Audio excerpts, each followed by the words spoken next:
2018, 4e édition des quartiers d'hiver.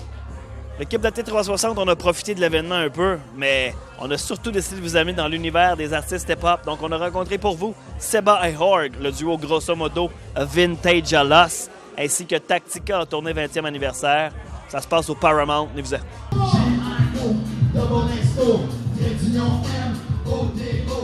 Comment on fait pour écrire des hits de même? C'est une méchante machine à hits que vous avez. C'est fun, c'est ça. Faut avoir du fun, de la rigueur, puis de la patience. Parce que ça fait un bout que vous faites ça.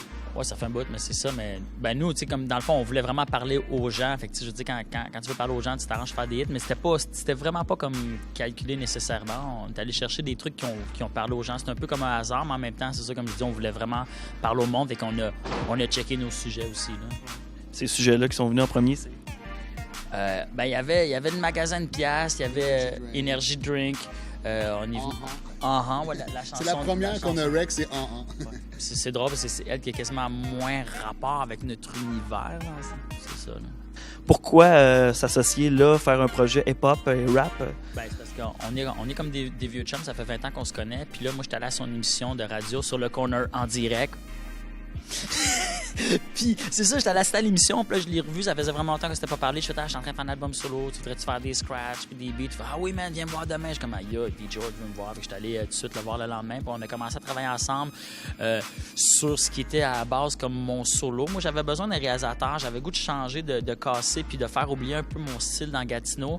Puis là, de plus en plus, ben, tu sais, c'était plus un travail de réalisateur, c'est comme on a commencé à mélanger des affaires, puis c'est devenu un band. On se connaît depuis vraiment longtemps, puis le trip, c'était ça, c'est d'associer deux vieux chums de 20 ans qui se retrouvent aujourd'hui, qui ont fait des parcours dans l'hip-hop, mais du hip-hop quand même assez différent, puis de se remettre ensemble, c'était ça le deal. Ouais, parce qu'en fait, tu sais, on aurait pu faire son album solo, mais quand j'ai reconnecté avec mon vieux chum, tu sais, en fait aussi, on s'est rendu compte qu'il y a plein d'affaires qu'on voulait parler. On voulait rapper comme on parle. On voulait rapper au monde, pas nécessairement du monde du hip-hop, c'est du monde de la société québécoise. Puis quand je me suis rendu compte que c'est comme on se rejoignait là, je disais, hey, pourquoi on fait pas un groupe, un projet, où est-ce qu'on met nos idées ensemble, où est-ce qu'on travaille les tunes à deux, du début jusqu'à la fin, comme pour faire un bon album, le fun à écouter, tu sais. Il y avait beaucoup de sujets aussi que moi, je souhaitais traiter, puis que lui souhaitait traiter secrètement, puis on se retenait chacun de notre bord pendant 10-15 ans, on voulait dire ça. Puis tu sais, Vintage à là, ça faisait longtemps que je voulais écrire des affaires de même, puis là, on s'est rejoints, on a fait « Ah, moi aussi, je veux dire ça! » On s'est vraiment ramassé à avoir envie de dire les mêmes affaires, s'adresser au même monde en même temps, puis on ne se serait pas attendu de ça, parce que quand on s'est séparés, mais tu sais, nos vies ont vraiment pris comme des tangentes un peu différentes. On vient de jouer le silence qui règne, et c'est exactement ce qui craignent. La vibe sur les routes, sur les scènes, la magie renaît?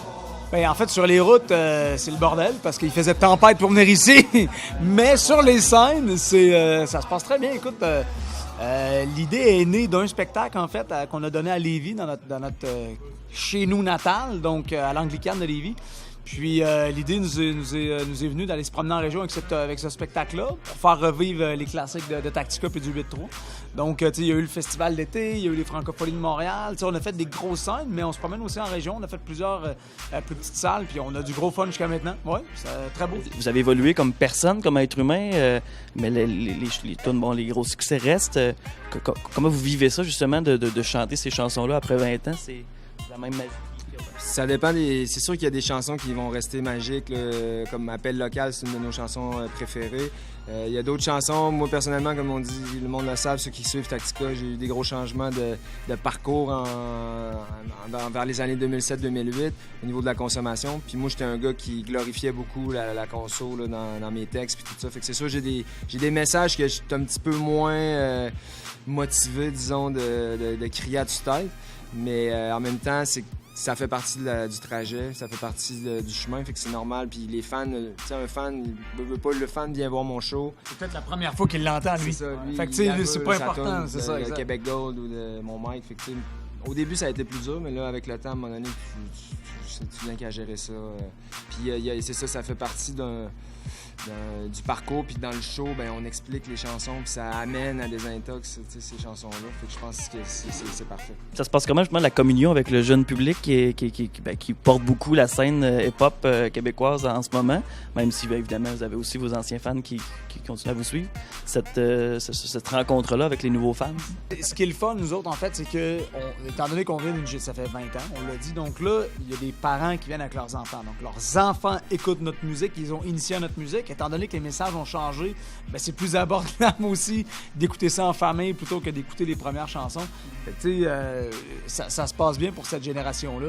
Puis effectivement, ben, tu sais, le nouveau crowd, écoute, je pense que le public d'aujourd'hui, il est, comment je pourrais dire ça, il est plus ouvert à écouter plein de choses. Pas nécessairement juste du rap. Nous, à l'époque, on était très... le gars, il écoute du rap. Ça, c'est les punks. Ça, c'était très divisé. Aujourd'hui, je pense que la génération est un peu plus explosée. Par contre, c'est plus difficile de les faire sortir dans les spectacles. Ça, c'est quelque chose... parce que, en fait... tout est accessible sur YouTube maintenant. Toutes les plateformes numériques, nous, dans notre temps, c'était t'écoutes Musique Plus, t'écoutes le Top 5, puis si tu veux voir le show, le gars en show, faut que tu ailles le voir en live. Il y a un moment qui m'a beaucoup marqué, c'est quand vous êtes débarqué avec le 8-3 Gala de la Disque, dérangé Guy Lepage, qui vous a quand même bien accueilli à ce moment-là. Ça a pris un petit bout, là, la catégorie pop est apparue. À la Claire gagne l'album de l'année cet automne. Est-ce que ça a trop pris de temps pour vous autres ou c'est normal? Ben non, moi je pense que ça a été long. Ouais. On va se dire les vraies affaires. Tu sais, 2-3 ans, tu te dis OK, mais là, non, là, ça fait quoi? Ça fait 15 ans de ce move-là? Ça fait 15 ans. Ben, tu sais, c'est cool que ça arrive, tu sais. Parce qu'à un moment donné, on y croyait même plus, là, qu'au moins le rap soit en ondes, qu'il y ait un peu de reconnaissance pour les artistes qui sont en nomination puis le gagnant. Ben, moi, je trouve ça super. Tu sais, je veux pas la lancer de fleurs à donner des privilèges à certains artistes, mais moi, j'étais content de voir que c'est Eman, Claude Bégin, des gars avec qui on a fait de la musique au début des années 2000 qui gravitaient dans le même mot que nous autres. On a fait des features avec c'est des gars qui ont bâti cette scène-là à la Claire.